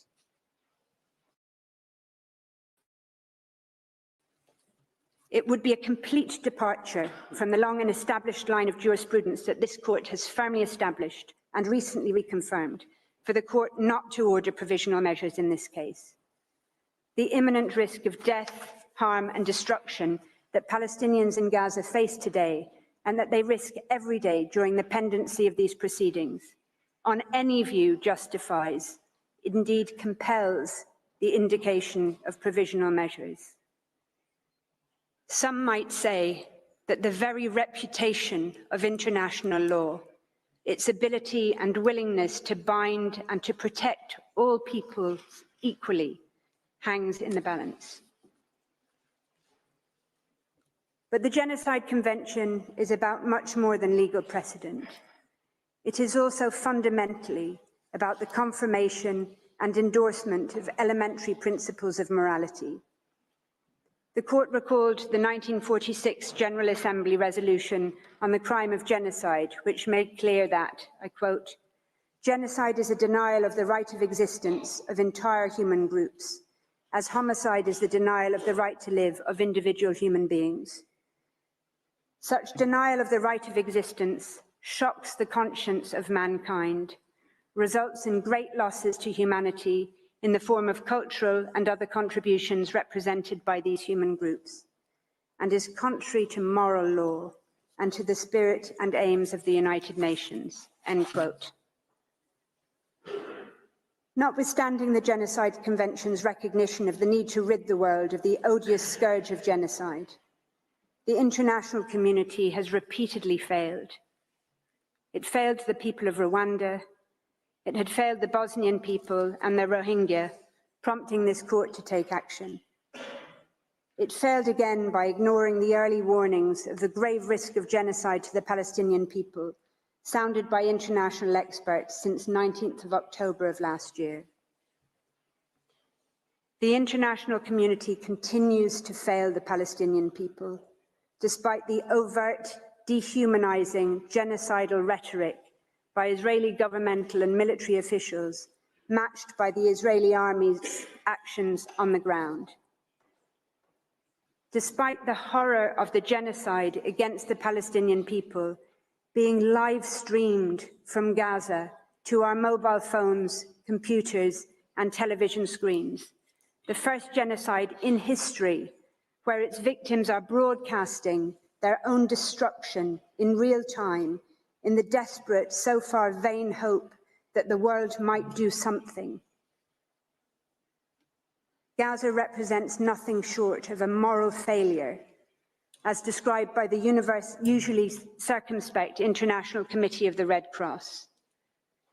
As underscored by United Nations chiefs, that failure has, I quote, repercussions not just for the people of Gaza, but for the generations to come, who will never forget these over 90 days of hell and assaults on the most basic precepts of humanity.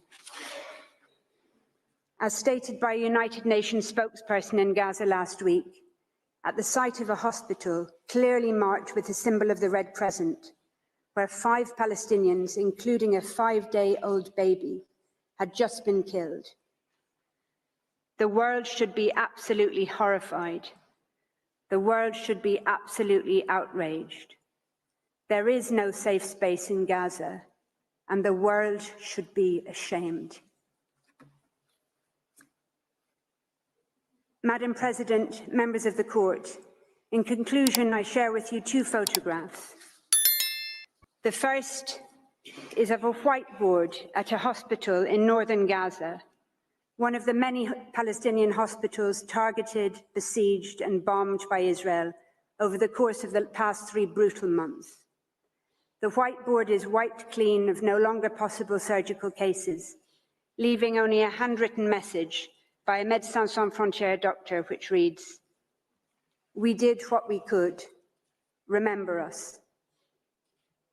The second photograph is of the same whiteboard after an Israeli strike on the hospital on the 21st of November that killed the author of the message, Dr. Mahmoud Abu Nujayla, along with 2 of his colleagues. Just over a month later, in a powerful sermon delivered from a church in Bethlehem on Christmas Day, the same day Israel had killed 250 Palestinians, including at least 86 people, many from the same family, massacred in a single strike on Maghazi refugee camp. Palestinian pastor Munzar Ishaq addressed his congregation and the world, and he said, and I quote, "Gaza as we know it no longer exists. This is an annihilation. This is a genocide. We will rise. We will stand up again from the midst of destruction, as we have always done as Palestinians, though this is by far maybe the biggest blow we have received." But he said, "No apologies will be accepted after the genocide. What has been done has been done. I want you to look in the mirror and ask, where was I when Gaza was going through a genocide?" South Africa is here before this court in the Peace Palace. It has done what it could. It is doing what it can by initiating these proceedings, by seeking interim measures against itself as well as against Israel. South Africa now respectfully and humbly calls on this honourable court to do what is in its power to do, to indicate the provisional measures that are so urgently required to prevent further irreparable harm to the Palestinian people in Gaza, whose hopes, including for their very survival, are now vested in this court. Madam President, members of the court, I should like to thank you for your kind attention. I ask that you call Professor Lowe, KC, to the podium now to describe the provisional measures sought by South Africa on behalf of the Palestinian people. I thank Ms. Negralik, and I now invite Professor Von Lowe to address the court. You have the floor, Professor.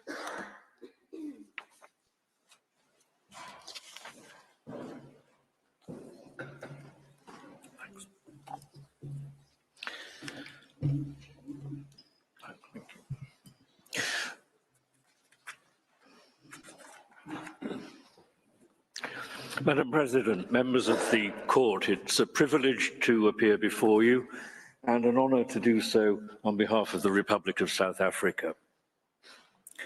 This case is brought under Article 9 of the Genocide Convention, which entitles any contracting party to the convention to submit to the court disputes relating to the interpretation, application, or fulfilment of the convention.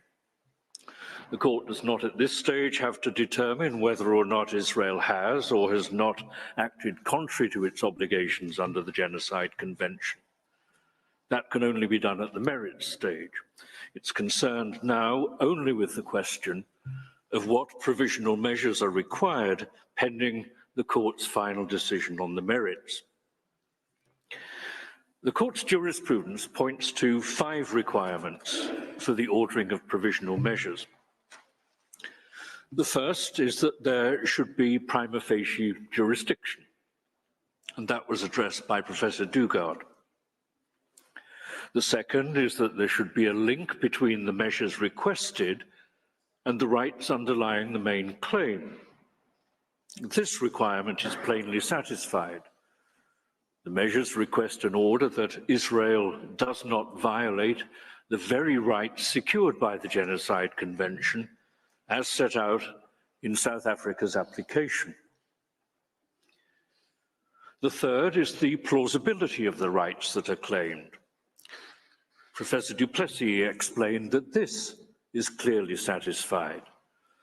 The rights claimed are the very core of the Convention, notably the right not to be killed or seriously harmed, and the right of the group not to be physically destroyed.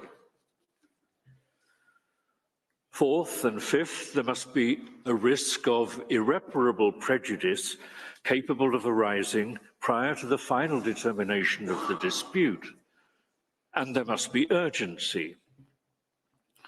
Ms. Negroli addressed those points. Israel has, for over 3 months, been mounting a continuous siege and bombardment of Gaza of a ferocity and duration that can only be seen as an attempt to destroy Gaza and its citizens. And it is publicly asserting that it will continue to do so. You are aware of the scale of the death and the scale of the destruction, and it is continuing at this very minute. The court has said that, quote, a state's obligation to prevent genocide and the corresponding duty to act arise at the instant that the state learns of, or should normally have learned of, the existence of a serious risk that genocide will be committed. From that moment onwards, if a state has available to it means likely to have a deterrent effect on those suspected of preparing genocide or reasonably suspected of harboring specific intent, it is under a duty to make such use of those means as the circumstances permit, end quote. And that is what South Africa has done by making this application. In cases such as Lagrande, Avena, Jadav, this court has exercised its power to order provisional measures, having regard to the impact not only of provisional measures on the state's parties to a case, but also to the impact on the individuals directly affected and their rights. It has issued orders to restrain states from killing individuals in a manner alleged to violate international law. And that is what South Africa is requesting, after more than 23,000 individuals have already been killed in the siege and bombardment of Gaza, the overwhelming majority of them innocent men, women, and children. The court also issues orders to safeguard the integrity of its proceedings and the efficacy of its final ruling. In the Bosnia genocide case, for example, you ordered that the parties, quote, not take any action and ensure that no action is taken which may aggravate or extend the existing dispute over the prevention or punishment of the crime of genocide, or render it more difficult of solution, end quote. Without such non-aggravation orders, there is a real risk that a respondent will rush to complete its unlawful conduct before the court's final ruling, thus rendering the ruling and the court an irrelevance. Well, South Africa has kept its application in this case within the scope of the convention. First, some will ask why South Africa does not seek any court order against Hamas. This case concerns Israel's actions in Gaza, which is territory that 3 weeks ago in Resolution 2720, the UN Security Council stressed is, quote, an integral part of the territory occupied in 1967, end quote, by Israel. As the court will understand, Hamas is not a state and cannot be a party to the Genocide Convention and cannot be a party to these proceedings. There are other bodies and processes that can address the questions of steps to be taken in respect of past atrocities and against other actors. And they are no doubt considering what they should do.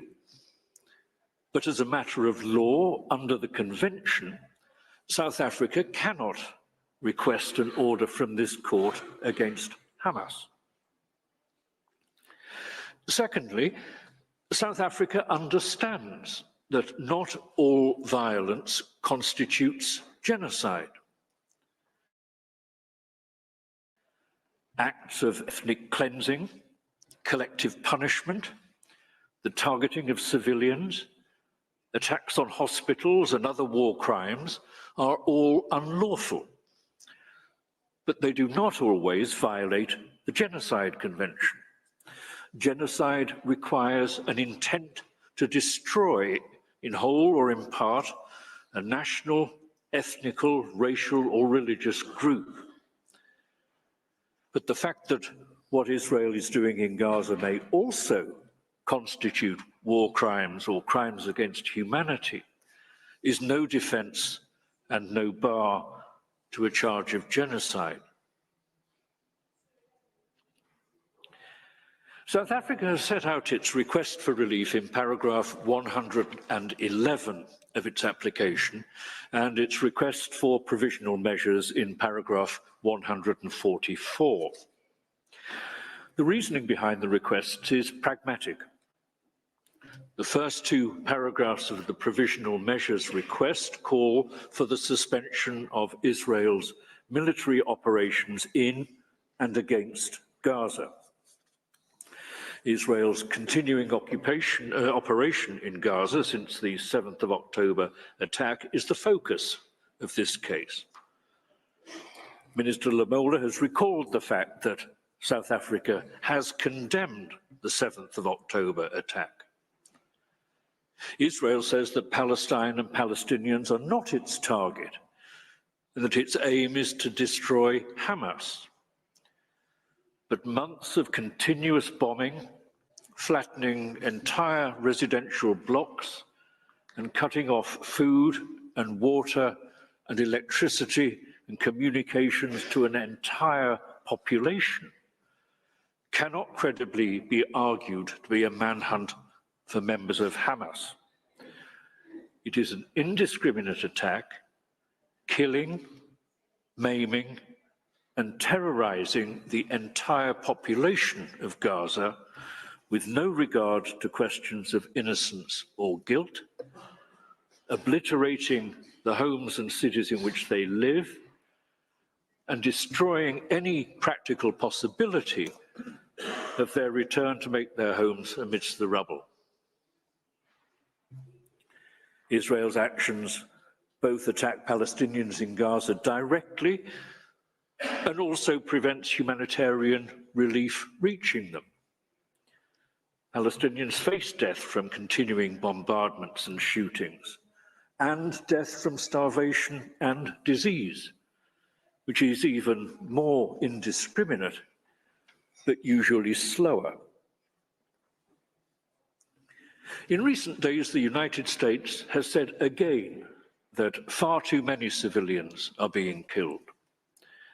And the UN Secretary General and the UN Undersecretary for Humanitarian Affairs and the Commissioner General of the UN Relief and Works Agency have asserted that it is imperative to halt military operations in order to enable the effective delivery of humanitarian relief. And that is why South Africa has requested an order for the immediate suspension of Israel's military operations in and against Gaza. It is the only way to secure the humanitarian response and avoid yet more unnecessary death and destruction. There is a point to emphasize. It's no use Israel saying that it does whatever it can to minimize the deaths of innocent men, women, and children. The use of 2,000-pound bunker-busting bombs and dumb bombs in residential areas and the relentless bombardment of Gaza, and even of so-called safe areas to which Palestinians have been directed by Israel, tell another story. But that is not the only point. It's not just a question of scale and of indiscriminate killing. It's also a question of intention. If any military operation, no matter how carefully it's carried out, is carried out pursuant to an intention to destroy a people in whole or in part, it violates the Genocide Convention, and it must stop. And that is why all military operations capable of violating the Genocide Convention must cease. The third request is for an order that both Israel and South Africa, in accordance with their obligations under the Genocide Convention in relation to the Palestinian people, take all reasonable measures to prevent genocide.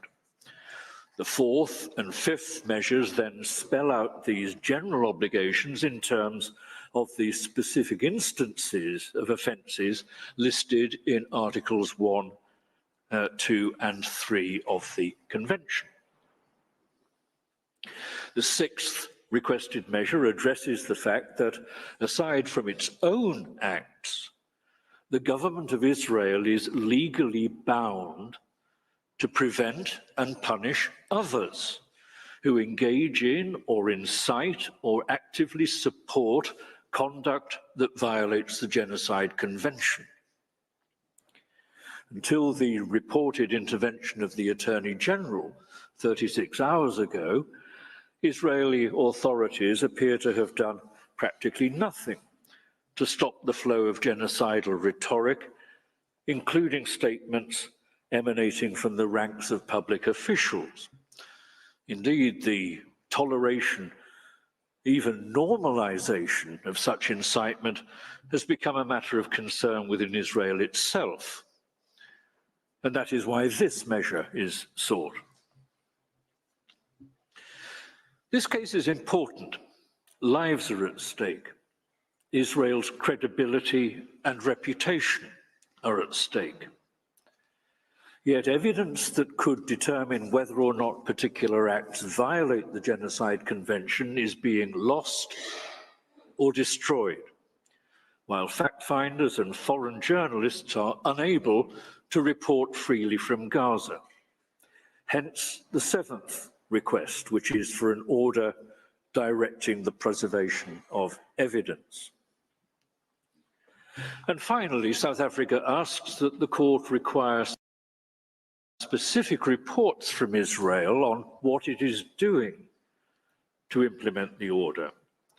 General assurances are not enough. Reports published via the court are an essential element of accountability. I should address the question of self-defense. In its advisory opinion in the Wall case, the court noted that the threat that Israel had argued justified the construction of the wall was not imputable to a foreign state, but emanated from territory, the occupied Palestinian territory, over which Israel itself exercises control. For those reasons, the court decided, as a matter of international law, the right of self-defense under Article 51 of the Charter, the UN Charter, had no relevance in such circumstances. 20 days ago, the Security Council affirmed yet again that Gaza is occupied territory. Though Israel refers to a complete withdrawal from Gaza. It has retained control over Gaza, over access by land and sea and air, and over key governmental functions and supplies of water and electricity. The tightness of its grip may have varied, but no one can doubt the continuous reality of Israel's grip on Gaza. The court's legal holding from 2004 holds good, and a similar point is to be made here. What Israel is doing in Gaza, it is doing in territory under its own control. Its actions are enforcing its occupation. The law on self-defense under Article 51 of the UN Charter has no application. But that is not the main point. The main point is much simpler. It is that no matter how monstrous or appalling an attack or provocation, genocide is never a permitted response. Every use of force, whether used in self-defense or in enforcing an occupation or in policing operations or otherwise, must stay within the limits set by international law, including the explicit duty in Article 1 of the Convention to prevent genocide. South Africa believes that the publicly available evidence of the scale of the destruction resulting from the bombardment of Gaza and the deliberate restriction of food, water, medicines, and electricity available to the population of Gaza demonstrates that the government of Israel, not Jewish people or Israeli citizens, the government of Israel and its military is intent on destroying the Palestinians in Gaza as a group and is doing nothing to prevent or punish the actions of others who support that aim. And I repeat, the point is not simply that Israel is acting disproportionately. The point is that the prohibition on genocide is an absolute, a peremptory rule of law. Nothing can ever justify genocide. No matter what some individuals within the group of Palestinians in Gaza may have done, and no matter how great the threat to Israeli citizens might be, genocidal attacks on the whole of Gaza and the whole of its population with the intent of destroying them cannot be justified. And no exception can be made in a provisional measures order to allow a state to engage in actions that are capable of violating its obligations under the Genocide Convention. It is unthinkable that a court would ever do such a thing. That is the simple point in this case. Genocide can never be justified in any circumstances. Israel's actions will be examined closely and methodically at the merit stage, when the court will want to hear what Israel has to say in its defense. What matters now is that the evidence indicates that Israel's actions have violated its obligations under the Genocide Convention, that they continue to violate them, and that Israel has asserted that it intends to continue them. Israel may say that it will comply with all of its obligations under the Genocide Convention and that orders from the court are not necessary. But in previous cases, the court has held that such unilateral statements do not remove the risk of irreparable prejudice or obviate the need for a court order. In this case, one reason for doubting the efficacy of any such unilateral undertaking is Israel's apparent inability to see that it has done anything wrong in grinding Gaza and its people into the dust. Another reason is that a departure from or reinterpretation of any unilateral undertaking by Israel may lead to consequences so appalling that the risk simply cannot be taken. But there is a third reason.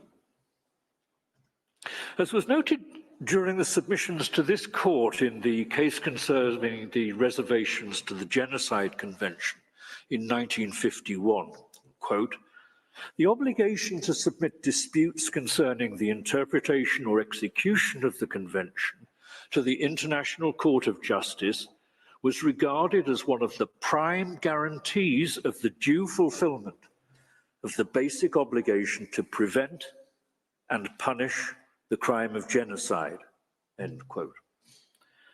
The role of the court, which unusually extends not only to the interpretation and application of the convention, but also to its fulfillment, is pivotal. In addition to their substantive obligations under the convention, it is vitally important that states respect the court and their procedural obligations. This is not a moment for the court to sit back and be silent. It's necessary that it assert its authority and itself order compliance with the obligations under the Genocide Convention.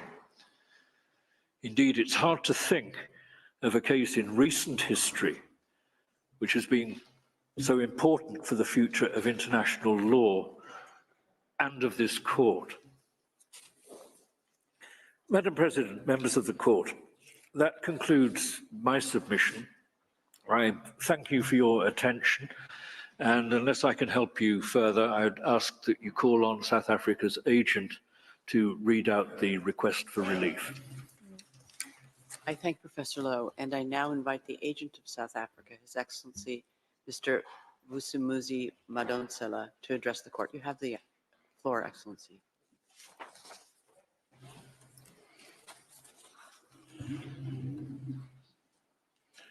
Madam President, it remains my honor to read to Your Excellencies the provisional measures that South Africa requests from the court.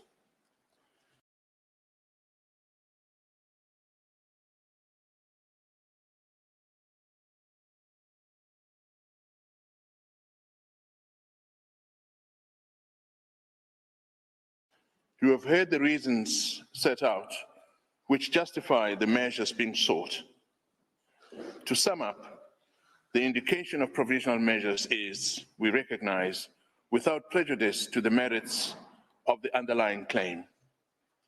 Yet, the evidence at this stage indicates grave violence and genocidal acts against the Palestinians in Gaza, in flagrant contravention of the Genocide Convention and in breach of their rights. South Africa has come to this court to prevent genocide and to do so in the discharge of the international obligation that rests on South Africa and all other states under the convention. The consequences of not indicating clear and particularized specific provisional measures and not taking steps to intervene while Israel disregards its international obligations before our eyes would, we fear, be very grave indeed for the Palestinians in Gaza, who remain at real risk of further genocidal acts, for the integrity of the convention, for the rights of South Africa, and for the reputation of this court, which is equipped with and must exercise its powers to afford an effective realization of the rights under the convention. That means we respectfully submit, indicating the provisional measures being sought by South Africa, as well as any others in addition which the court might deem appropriate. Justice and equal respect for the rights of Palestinians points overwhelmingly in favor of these critically required provisional measures. Madam President, I now proceed to read the measures requested by South Africa. On the basis of the facts set forth above, South Africa, as a state party to the Convention on the Prevention and Punishment of the Crime of Genocide, respectfully requests the courts, as a matter of extreme urgency, pending the court's determination of this case on the merits, to indicate the following provisional measures in relation to the Palestinian people as a group protected by the Genocide Convention. These measures are directly linked to the rights that form the subject matter of South Africa's disputes with Israel. 1, the State of Israel shall immediately suspend its military operations in and against Gaza. 2, the State of Israel shall ensure that any military or irregular armed units which may be directed, supported, or influenced by it, as well as any organizations and persons which may be subject to its control, direction, or influence, take no steps in furtherance of the military operations referred to in point 1 above. 3, the Republic of South Africa and the State of Israel shall each, in accordance with their obligations under the Convention on the Prevention and Punishment of the Crime of Genocide, in relation to the Palestinian people, take all reasonable measures within their power to prevent genocide. 4, the State of Israel shall, in accordance with its obligations under the Convention on the Prevention and Punishment of the Crime of Genocide, in relation to the Palestinian people as a group protected by the Convention on the Prevention and Punishment of the Crime of Genocide, desists from the commission of any and all acts within the scope of Article 2 of the Convention. In particular, A, killing members of the group, B, causing serious bodily or mental harm to the members of the group, C, deliberately inflicting on the group conditions of life calculated to bring about its physical destruction in whole or in part, and D, imposing measures intended to prevent births within the group. 5, the State of Israel shall, pursuant to point 4, paragraph C above, in relation to Palestinians, desist from and take all measures within its power, including the rescinding of relevant orders, of restrictions and/or prohibitions to prevent A, the expulsion and forced displacement from their homes, B, the deprivation of access to adequate food and water, access to humanitarian assistance, including access to adequate fuel, shelter, clothes, hygiene, and sanitation, the medical supplies and assistance, and C, the destruction of Palestinian life in Gaza.